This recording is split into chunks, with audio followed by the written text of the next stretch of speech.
দেখো বন্ধুরা, আজকে একটা ফাঁকিবাজি রান্না তোমাদের সাথে শেয়ার করব। যারা নতুন নতুন রান্না শিখছো তাদের খুব এটা উপকারে হয়তো লাগতে পারে। চলো দেখো, আমি কড়াইতে না সরি ডেচকিতে বসিয়ে দিয়েছি দুধটা ভালোভাবে জাল হোক, তারপরে ফাঁকিবাজি কী বুদ্ধিটা তোমাদের সাথে শেয়ার করছি। অনেকে হয়তো এটা জানো, তবু যারা নতুন তাদের জন্য আমি শেয়ার করছি। নতুন বলতে যাদের নতুন বিয়ে হয়েছে, নতুন সংসারে পা রেখেছ তাদের জন্য, বুঝেছো? চলো, এবার দুধটা ফুটছে, এর মধ্যে দিয়ে দেবো বেশি চিনি না, অল্প চিনি। এই দেখো,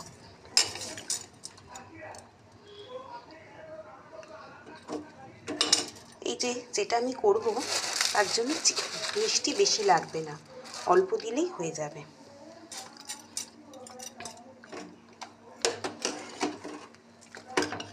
এর মধ্যে দিয়ে দেবো আমি একটু এলাচটাকে একটু থেতো করে নিয়েছি। এবার দুধটা জাল দিয়ে একদম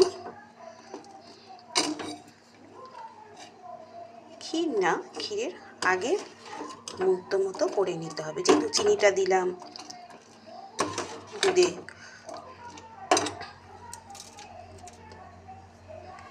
এবার এর মধ্যে আমি দিয়ে দেবো একটু ঘি।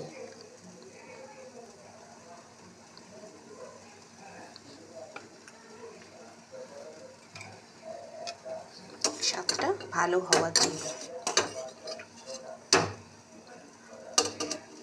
এবারই দেবো সেই আসল জিনিসটা, এই দেখো দানাদার, দেখেছ? দানাদারই দিয়ে দেবো আমি এই দুধেতে। আমাদের রসমালাই খেতে ইচ্ছা হয় না?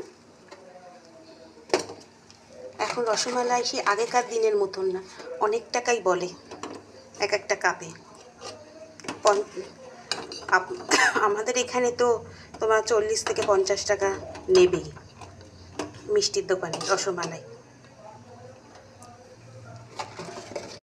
দেখো বন্ধুরা, তোমাদেরকে ফাইনাল লুক দেখিয়ে দিলাম। এই দেখো, পুরো রসমালাই মতন হয়েছে না?